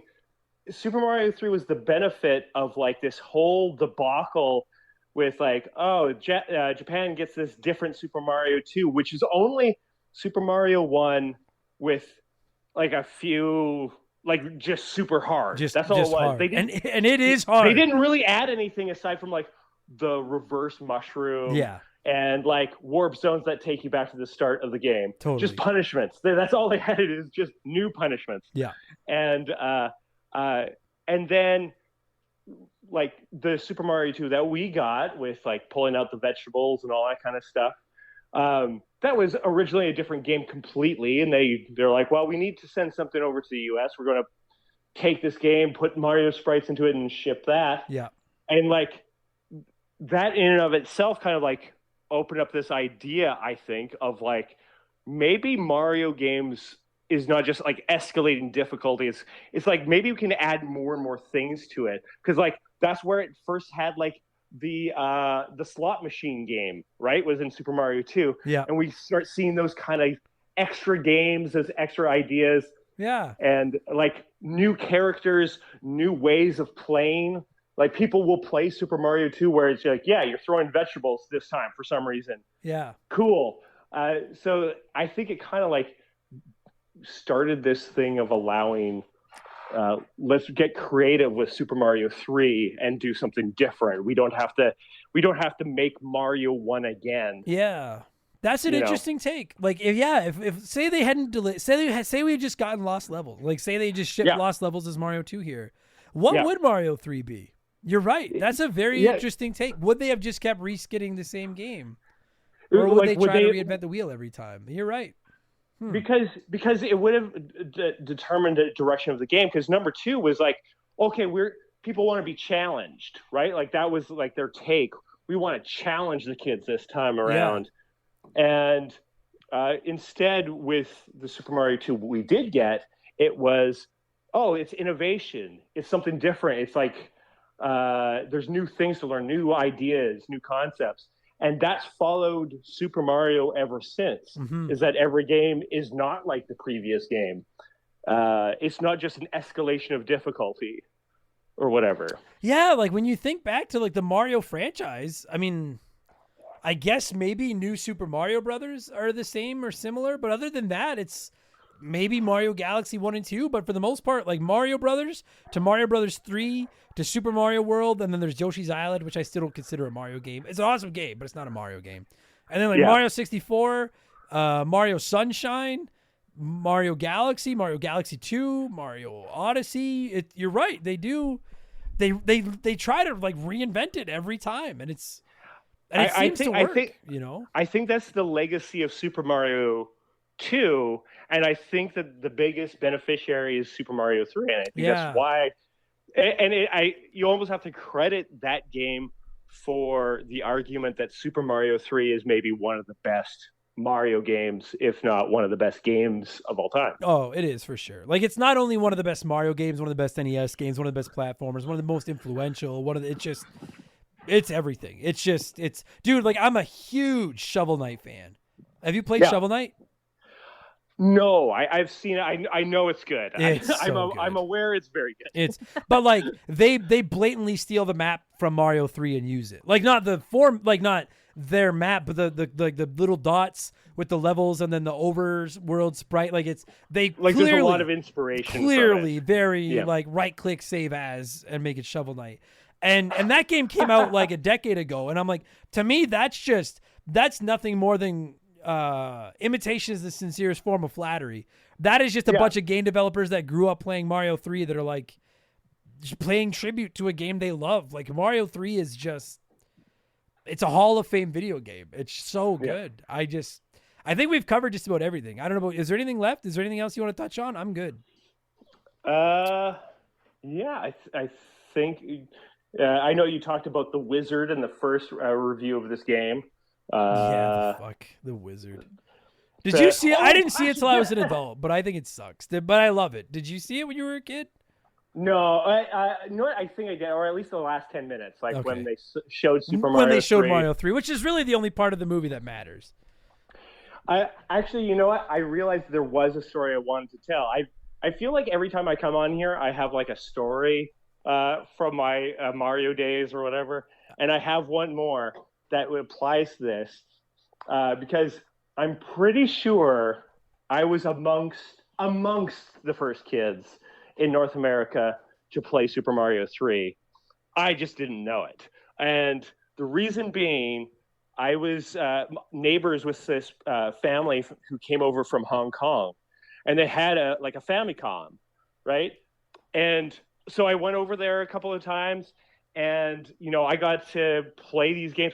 That's where I got to play Lost Levels in the original form. Oh, sick. That'd be sick. But I would have lost my mind as a kid. Oh my God.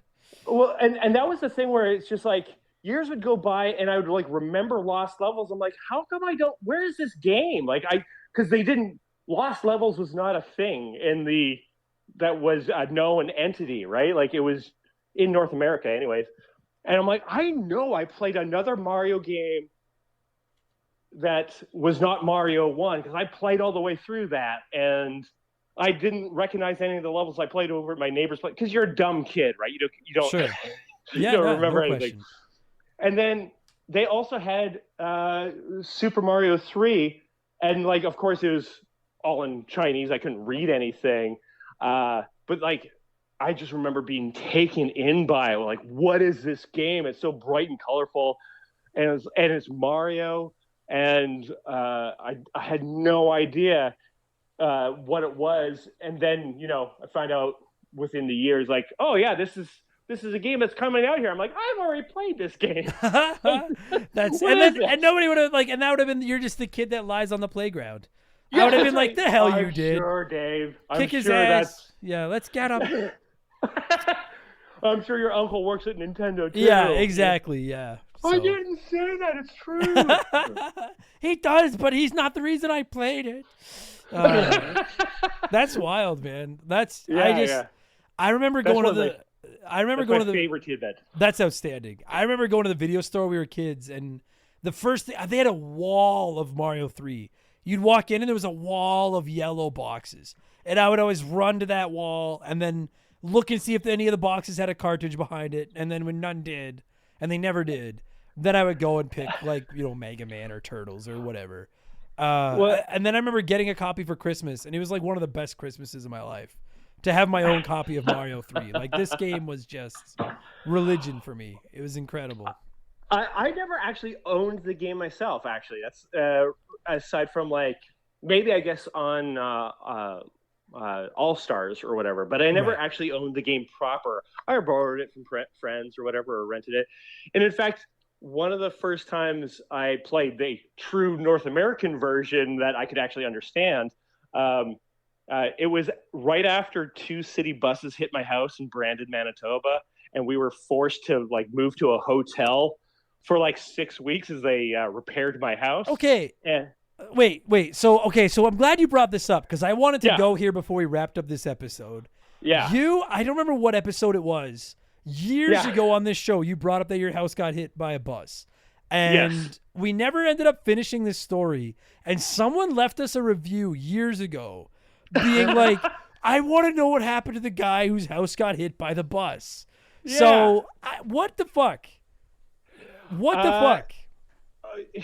Okay, let me try to do cliff notes for you on this story because it does tie. I talked about it during ice hockey. That's right. Ice hockey. Yes. Because I was, it was like 8 a.m, getting ready for school, had my breakfast and all this kind of stuff. I was playing ice hockey. I was Canada, of course, taking on Czechoslovakia, winning, doing great, loving life. I hear this crash outside, and I'm like, "What's that?" And it was like big and loud, and I was like, "Oh, I'm 7. I need to know what happened." Like, no perception of my well-being, but I'm like, I remember before getting up and leaving, I'm like, I need to pause my game. I got to make sure that this happened. I'm not going to let the Czechoslovakians win. So paused it. and then I start running towards the front door. Suddenly, like the whole house starts shaking. Out of nowhere, I get thrown. My head bounces off a door frame. I'm discombobulated. I'm screaming because that's the only solution you have when you're 7. And I get out of the house. I like catch my breath, look over. 2 city buses had hit each other, crushed the porch of my house, knocked the house off the foundation. You can go to the corner of the house on the first floor, look down. You can see the corner of the house had this like gap of about like half a foot, maybe 3 to 6 inches or something like that. And you can see to the outside through the corner of the house. That's insane. Oh yeah, there's like a whole the floor in the main room had like this big wave in it. My mom was like having trouble sleeping. And so she's like in a recliner in the living room right next to the porch that was crushed. She woke up. She woke up immediately. My dad was upstairs putting on socks for the day, and the whole house starts rumbling. He's like, what is that, thunder?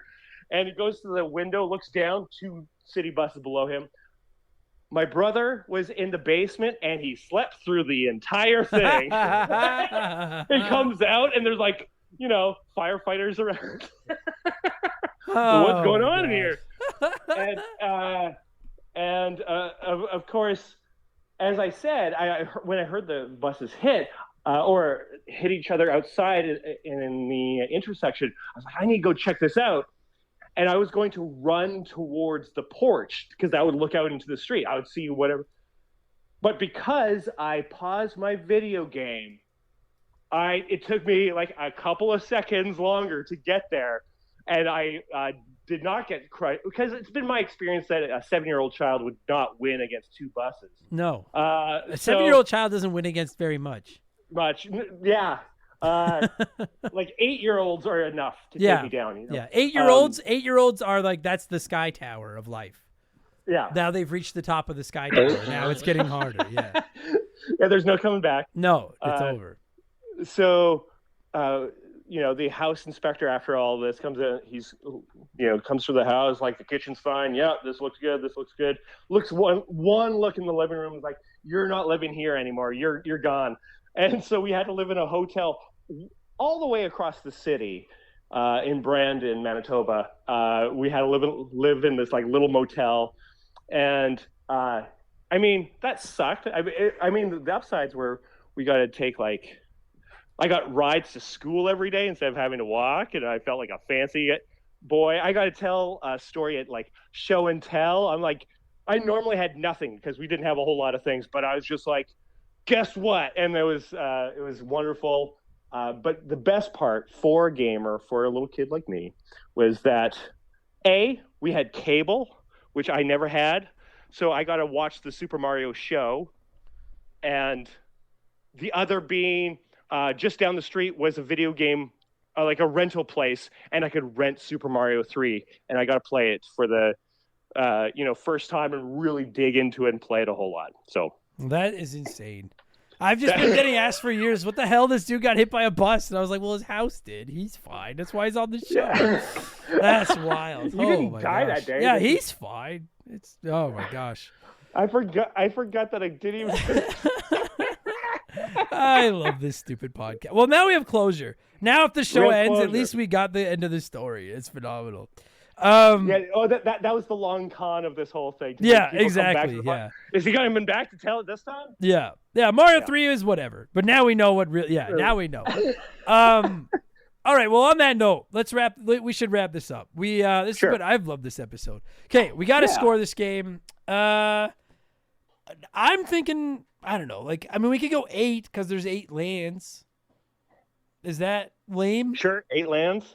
Because, all right, then David, out of 8, what are you going to give Super Mario Brothers 3? Now, whenever I do these reviews, I always say back then and then now, right? Yeah. Back then, I think it's an 8. And I think for the game that it is, I still think it's an 8. I still think it's as good as any kind of game in the platforming, kind of genre. Yeah. So I'm actually maintaining my score as opposed, like a lot of other times I give two different scores. This time I'm like, no, it's holds up. It still holds up, I believe. Yeah, it's very, very, very, very rare that I break my Super Mario World tax. And I don't think I did it the first time we reviewed Mario 3. I think I have to do it this time. I think I need to give it the perfect 8. I just don't think there's anything wrong with it. I guess if I wanted to be that guy, I could be like, I'm taking away a half a point because they ripped us off in Giant Land. But I'm not going to. It's an 8. It's a perfect video game. Mario 3, dude, this is like, if you were like, yo, you can give somebody 5 games that they've never played video games before, and you can give them 5 games to try to make them into a gamer. Mario 3 is one of the games I would give somebody. Like, it's just so good. That's as good as, yeah. Yeah. It's, especially if you're looking for a variety of games and your platformer, yeah, no question. Yeah, you can spend a lot of time with that. So what a perfect video game. And by some insane chance you listen to this podcast and you've never played Mario 3, fucking go play Mario 3. Grow up and go play Mario 3 for fuck's sakes. And don't use save states. Don't use save states. I will if I find out. Yeah, don't be Mark McHugh. Be an adult. Be an adult. Be a member of society. Be serious. Yeah, contribute to society. Beat it fair and square. David, if people want to hear more of your stories of almost being run over by a bus, where can they find them? Well, you can actually look up my podcast that I do with my sketch group. The podcast is called Quantum Kickflip. It's an actual play podcast of a game called Slug Blaster that was designed here in Edmonton. It's this wonderful sci-fi adventure of teens sneak into other dimensions and get up into all sorts of chicanery. Great and word. In fact, thank you. And of course we have a Patreon as well for that. If you pay for the Patreon, you can hear another one of my legendary stories where I lost a llama. It doesn't matter what that is. Go over to our Patreon, pay for it for the 1 month. Hear the llama story. It's there, and yeah, I love it. Quantum Kickflip.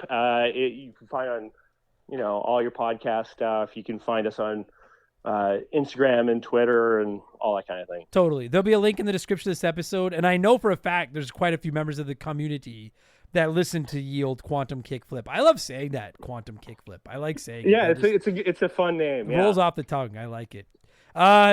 Dude, you've officially Mario'd out. I think you've done every Mario game from the NES, at least all the ones I plan on talking about now.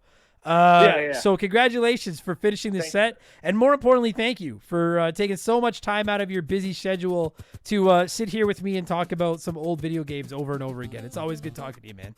I always love doing it. It's great. Hell yeah.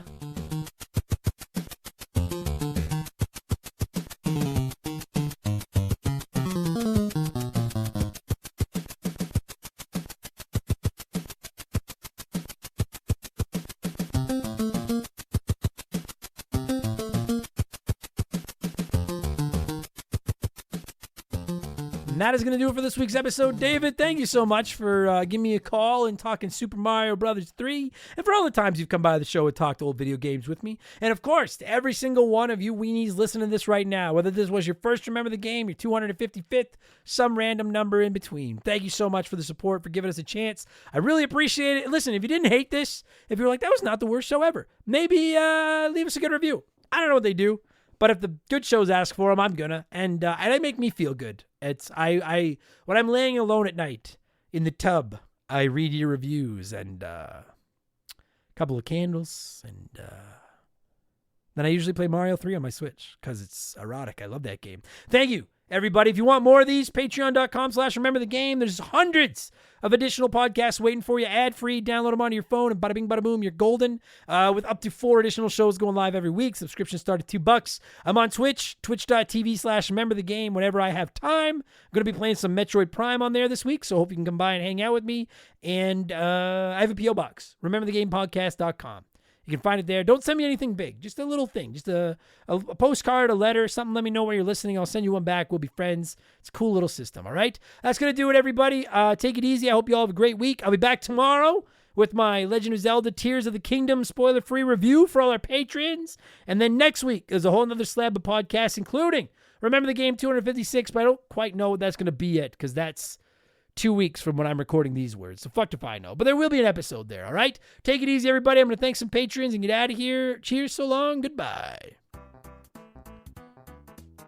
Remember the Game is brought to you by our Patreons. I could not puke up all the content I churn out every week without all of your support. The following people are at the senior executive vice president level or higher at patreon.com/rememberthegame, and as such, I am contractually obligated to thank them as quickly as possible. So a huge thank you to Sarah Flynn, Ryan Whitcomb, Big Daddy Randall, IC Wiener, I Thought I Told You to Trim Those Sideburns, Scissor Fist, Elephant Calves, Preston Dylan Tourette, Cody Thompson, Robinson Dick Whittles, Liquor Like Luigi, Fill Up My Mouth with Farts, Scissor, Plow King, Buy Me Bone Storm, Matt Zeus, Bulag, Loose Capin, Super Nintendo Chalmers, Blobby Rogers. I'm sorry, this is like my third podcast today. Eat me. Blobby Rogers, Devilish Saint, Brian Richmond, Sabin, Guy Who Does Things, Robbie Air, Jay Callahan, Adam Blake still hasn't reviewed Mario Galaxy, Wildcard, Shoeboxers, Atrio Wormwood, Raging Irish, That One Kid Josh, Mark Sneed, E-Man Trucker, Dill Pickle Rick, Fallen Snow Kiku, Tyler Bauer, It's OG, The Fiend Ryan Colton, Brandon Helmheckle, Hired Goons, Who B Money, Mellow Yellow 8787, Robbie DLC, Benjamin Atkins, Faded Sufferance, Alex Ramos, Sour Goatface, Max Sandin, Frosty Bear, Brian Weber, Lord Longrod Von Hugendom II, Digital Dave, BCuz19, Shorzy, Can't Destroy Her, Kevin Monroe, Dr. Nightmare 23, The Big Deal, NAFE, Adam Martinet, Nick Creature, WestGen, Postman, Darth Skywalter, Solomon Soto, Mr. Papa Giorgio, Ichi Nutsuru, Lucas Valadez, It's the Bigfoot, Alex R, Ryan Perry, Ted Explosion, Tom Houlihan, Neil Cooper, Alexander Camps, Dakota Guy, Heman Demon, Works For Me, AB Kellen, Knife Goes In, Guts Come Out, Kia Pup, Brandon DeZeba, Bobby Litton, Oh My God It Froze, Chris Lovin, Big the Cat, Zamatos, Christopher Britt, Cam Nelly 23, Quiet Place Queen, Burt Macklin, Trevor McKee, Bulma Simp, Arctic Fission, Hitchy Poo, Michael Barjudina, Beef Dingleberry, Timothy Sabrinsky, John M. Watkins, On My Foot, Graham Kennedy, Musty Beetle, Maverick Marty, Christian Gabriel, Brian Neese, Timmy the Exuberant Turtle, Isaiah, Squeak Nut, Sleeper Hit, Colin Bollinger, The Fletchman, Nerdy Hybrid, Donnie the Dude Walter, Sam Carpenter, Drugs and Bad MK, Franklin Badge, Matt Hamilton, John of the Adult Children Podcast, James Juan Francesco, current Remember the Game Hall of Famer Mark McHugh, Max Lagroom, Them Boys on the Roof, General Fury, Cody Richardson, Nicole Aldena, Oroku Saki's Gardener, Chris Williams, Joe Stone, Jimothy, Kayach, Esteban Navarro, High Plains Drifter, Hagel Waffle, Antonio Echeverria.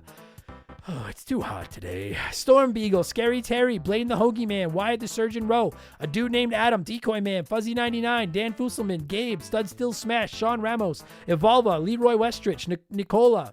I'm swallowing my saliva here.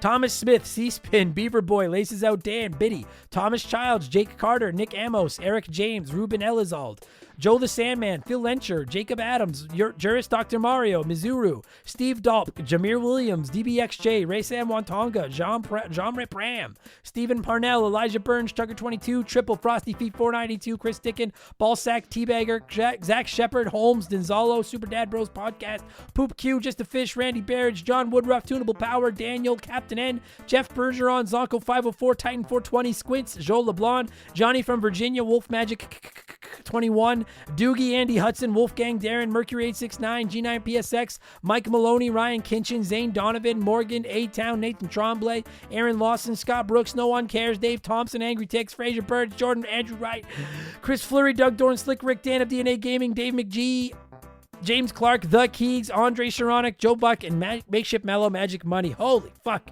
It's been a lot of podcasts the last couple of days. I'm done. There's your fucking thank yous. Thanks, everybody. Take it easy. Cheers.